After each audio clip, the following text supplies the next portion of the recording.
Dear students, मैं doctor Naresh Kumar Agarwal, associate professor, department of ABST, government girls college Jammu. Students, मैं आज आपको प्रॉफिट और loss prior to and post incorporation, समामेलन से पूर्व तथा पश्चात के लाभ या हानि, इसके बारे में बताने वाला हूँ। समामेलन से पूर्व के लाभों से अभिप्राय क्या है हमारा, समामेलन से पूर्व तथा बाद के लाभों को किस प्रकार से हम ट्रीट करते हैं, कंपनी के वार्षिक आय और व्यय के आधार पर किस प्रकार समामेलन से पूर्व तथा बाद के लाभों की गणना करेंगे, इन सब के बारे में आज हम पढ़ने वाले हैं। स्टूडेंट, प्रॉफिट या लॉस समामेलन से पूर्व या समामेलन के बाद, इसको समझने से पहले ये समझ लेना, व्यवसाय के क्रय के बारे में हम पढ़ चुके हैं। व्यवसाय को खरीदने के लिए, यानी जो हमारा एग्जिस्टिंग बिजनेस चल रहा है, इसको खरीदने के लिए दूसरी फर्म भी हो सकती है और कंपनी भी खरीद सकती है, या व्यवसाय को खरीदने के लिए नई कंपनी का निर्माण भी हो सकता है। यानी एग्जिस्टिंग बिजनेस को खरीदने के कई विकल्प हो सकते हैं कि जो हमारा एग्जिस्टिंग कोई पुराना बिजनेस चल रहा है, वही इसी बिजनेस को और खरीद ले। दूसरा विकल्प हो सकता है कि जो बिजनेस एग्जिस्टिंग चल रहा है उसको खरीदने के लिए नई फर्म का निर्माण कर लिया जाए। तीसरी स्थिति बन सकती है, इस रनिंग बिजनेस को खरीदने के लिए जो एग्जिस्टिंग कंपनी है वो कंपनी खरीद ले, या एग्जिस्टिंग बिजनेस को खरीदने के लिए नई कंपनी का निर्माण कर ले। हमारा जो एग्जिस्टिंग बिजनेस चल रहा है, यदि वह हम उसको एक्सपेंड करना चाहते हैं, या उसका जो इंडिविजुअल या प्रोप्राइटरी फॉर्म के रूप में काम कर रही है या एसोसिएशन पर्सन रूप में काम कर रहा है, उसको कंपनी फॉर्म के रूप में चेंज करना चाहते हैं, तो हमने नई कंपनी बना ली और पुराने बिजनेस को हमने खरीद लिया। अब कंपनी बनाने के लिए जो औपचारिकताएं हैं, वो औपचारिकताएं हमने बिजनेस को परचेज करते समय, व्यवसाय को खरीदते समय कि कंपनी बना लेंगे, व्यवसाय को खरीद लेते हैं। हमने पार्षद सीमा नियम, अंतर नियम बनाकर कंपनी के लिए अप्लाई कर दिया। कंपनी का निर्माण अप्लाई करने से नहीं होता है। कंपनी का निर्माण होता है जब समामेलन का हमें प्रमाण पत्र प्राप्त हो जाता है, सर्टिफिकेट ऑफ इनकॉर्पोरेशन। उस डेट से कंपनी का प्रारंभ माना जाता है। उससे पहले के जो लाभ हैं ये मान लिए जाते हैं ये पुराने बिजनेस के लाभ हैं, और इनकॉर्पोरेशन के बाद जो लाभ हैं वह कंपनी की स्थापना के बाद कंपनी के लाभ माने जाएंगे। यहाँ समामेलन का मतलब होता है हमने कंपनी का निर्माण किया है और कंपनी नई है हमारी, और हमने पुराना बिजनेस जो एग्जिस्टिंग बिजनेस उसको खरीदा है। इसी कंसेप्ट को ध्यान रखते हुए हम आज का चैप्टर पढ़ने वाले हैं। मान लीजिए किसी व्यवसाय को हमने 1 जुलाई को खरीदा और हमें 1 अक्टूबर को समामेलन का प्रमाण पत्र प्राप्त हुआ। हमारे वार्षिक खाते 31 मार्च को बंद होते हैं, तो 1 जुलाई से लेकर 1 अक्टूबर तक का प्रॉफिट या लॉस ये प्रायर टू इनकॉर्पोरेशन कहलाएगा। 1 अक्टूबर और 31 मार्च तक की अवधि का जो प्रॉफिट या लॉस होगा वह पोस्ट इनकॉर्पोरेशन समामेलन के बाद का लाभ कहलाएगा। समामेलन का लाभ, समामेलन से पूर्व का लाभ, ये हमारा कैपिटल प्रॉफिट है, पूंजीगत लाभ माना जाता है। इसमें से लाभांश का वितरण नहीं किया जाता है। जो हमारा कैपिटल प्रॉफिट होगा उसको हम कैपिटल रिजर्व में ट्रांसफर करेंगे। लेकिन जो समामेलन के बाद के लाभ है वो हमारे सामान्य लाभ है, रेवेन्यू प्रॉफिट से हमारे इस प्रॉफिट का उपयोग कंपनी जिस चाहे काम में कर सकती है, यानी लाभांश वितरण के लिए भी इस प्रॉफिट्स का उपयोग किया जा सकता है।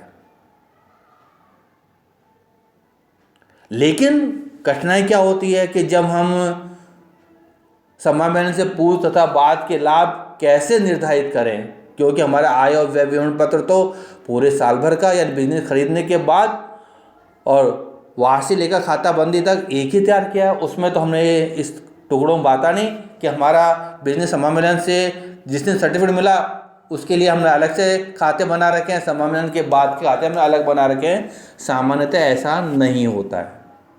यदि होता है तो हमें विभाजन करने की आवश्यकता नहीं पड़ेगी, लेकिन सामान्यतः नहीं होता है। इसलिए हमें ये विभाजित करना पड़ता है कि समामेलन से पहले के लाभ कितने और समामेलन के बाद के लाभ कितने। इसके लिए जो आय और व्यय विवरण पत्र हमारे पास में प्रस्तुत किए गए हैं, हम देखते हैं उनमें कौन से व्यय समामेलन से पहले के हैं, कौन से समामेलन के बाद के हैं। यानी कुछ खर्चे ऐसे होंगे जो समामेलन से पहले ही किए जाते हैं, कुछ खर्चे ऐसे होंगे जो समामेलन के बाद ही किए जाएंगे। जैसे हमारी व्यावसायिक फर्म है जो पार्टनरशिप फॉर्म में या इंडिविजुअल या एसोसिएट पर्सन रूप में काम कर रही थी, अब वो कंपनी के रूप में बदल गई है।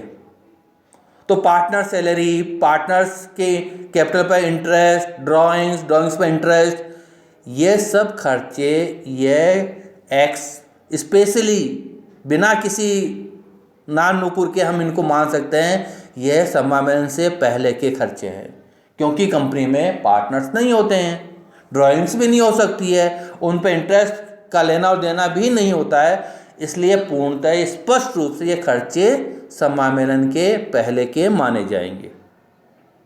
इसी तरह कुछ खर्चे होंगे समामेलन के बाद के ही होंगे, यानी जो कंपनी फॉर्म में ही होते हैं, जैसे प्रीलिमिनरी एक्सपेंडिचर हैं, ये कंपनी के रूप में ही होगा। डायरेक्टर्स का रेम्युनरेशन है, डायरेक्टर्स की सैलरी है, डायरेक्टर कमीशन है, क्योंकि डायरेक्टर्स कंपनी में ही होते हैं।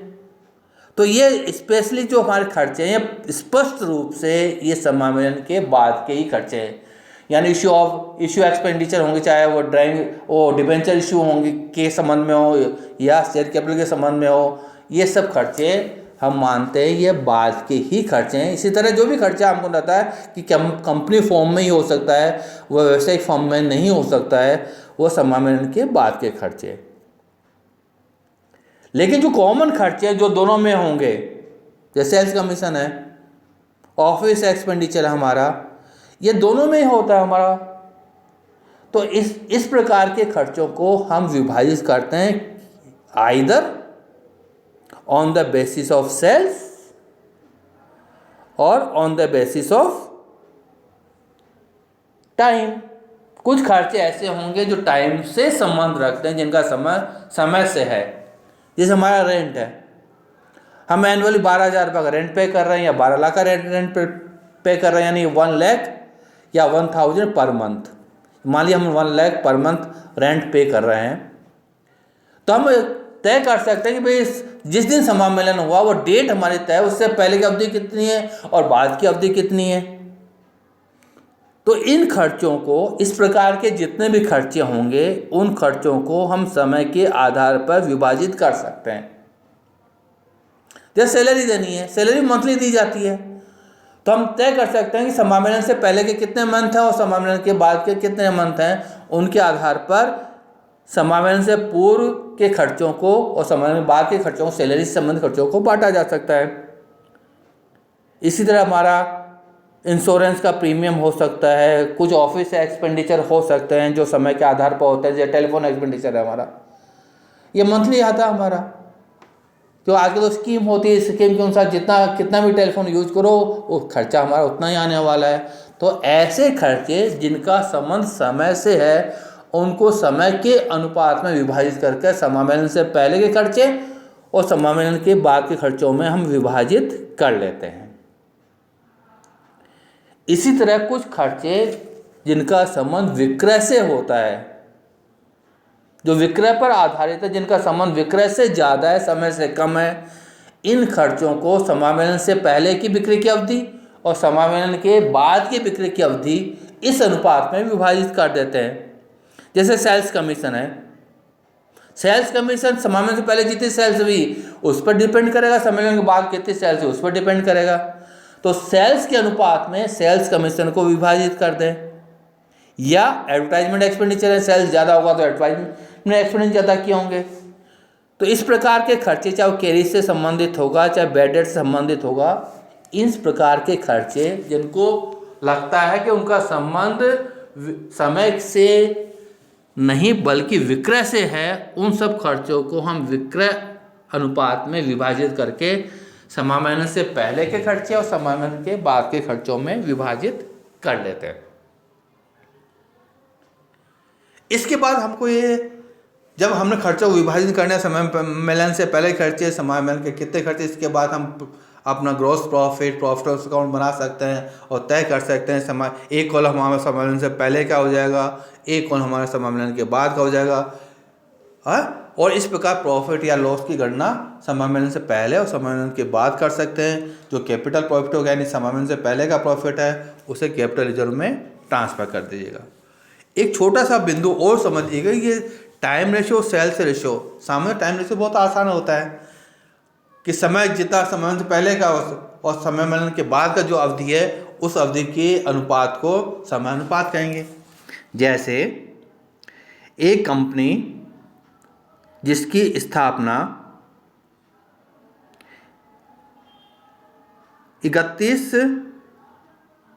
1 अगस्त को हुई, एक कंपनी जिसकी स्थापना यानी जिसको समामेलन का प्रमाण पत्र 1 अगस्त को मिला, उसने एक स्थापित व्यवसाय 1 अप्रैल से खरीद लिया। हमारे वार्षिक खाते बंद होते हैं 31 मार्च को। तो आप ध्यान रखिएगा, हमको सर्टिफिकेट मिला है 1 अगस्त को, यानी 31 जुलाई तक की जो अवधि है, 1 अप्रैल से 31 जुलाई तक की जो अवधि है वह पहले की अवधि मानी जाएगी, यानी 4 महीने। और 1 अगस्त से 31 मार्च तक की जो अवधि है ये 8 महीने। तो हमारा समानुपात 4:8 या 1:2, ये हमारा समानुपात हो गया। लेकिन बिक्री अनुपात क्या, तो हमको बिक्री दी हो समामेलन के पहले की बिक्री 1 लाख, समामेलन की बिक्री बाद 2 लाख, तो हम कह सकते हैं यह अनुपात 1:2 है। लेकिन कई बार प्रत्यक्ष सूचना नहीं दी होती है। हमसे कहा गया कि समामेलन से जो पहले की अवधि है वो बाद की अवधि से आधी थी, यानी बाद के पीरियड में जो सेल्स हुई वो समामेलन से जो पहले का पीरियड है उसमें जो सेल्स हुई वह उसकी आधी है। या हम ये कह सकते हैं पहले 6 महीने में बिक्री शेष पीरियड का आधा भाग थी। तो हम यहाँ पर इसी क्यों समझते हैं कि यहाँ मान लीजिए दिया हुआ है कि पहले 6 महीने की बिक्री शेष 6 महीने की बिक्री से आधा थी, यानी पहले 4 महीने बिक्री कितनी होगी, आधा प्लस आधा प्लस आधा प्लस आधा, यानी कुल मिलाकर 2, आधा आधा आधा करके 2 बार होगी। तो 2 यह बिक्री आ गई समामेलन से पूर्व की अवधि के लिए। बाद की अवधि के लिए कितनी होगी, बाद की अवधि स्टार्ट होगी, उसमें कुल 8 महीने, जिसमें 2 महीने तो आधी आधी बिक्री होगी यानी 1/2 प्लस 1/2। शेष 6 महीने में पूरी बिक्री यानी 1 या 1 रुपये की मान लें, 1 रुपये की होगी तो 6 रुपये प्लस 1 रुपये जो आधा आधा हमने जोड़ा, तो इन 8 महीनों में कुल 7 रुपये की बिक्री हमारी हुई। तो हमारा अनुपात हो गया 2:7, यानी विक्रय अनुपात। जैसे भी सूचना दी हुई हो उस सूचना के अनुसार समय और विक्रय अनुपात ज्ञात कर लीजिएगा। और जो खर्चे विक्रय संबंधित हैं उनको विक्रय अनुपात में, जो खर्चे समय से संबंधित है समय अनुपात में, जो पूर्णतया पहले के खर्चे हैं उनको प्रायर टू इनकॉर्पोरेशन में दिखाइएगा, जो पूर्णतया बाद के आय या खर्चे हैं उनको पोस्ट इनकॉर्पोरेशन के कॉलम में शो कीजिएगा।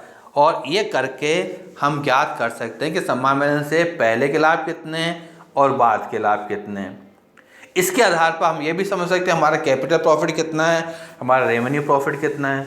रेवेन्यू प्रॉफिट का जैसे पहले भी बताया, इसका उपयोग लाभांश वितरण के लिए किया जा सकता है, लेकिन कैपिटल प्रॉफिट का उपयोग लाभांश वितरण के लिए नहीं करेंगे, अपितु इसको ट्रांसफ़र करेंगे कैपिटल रिजर्व में।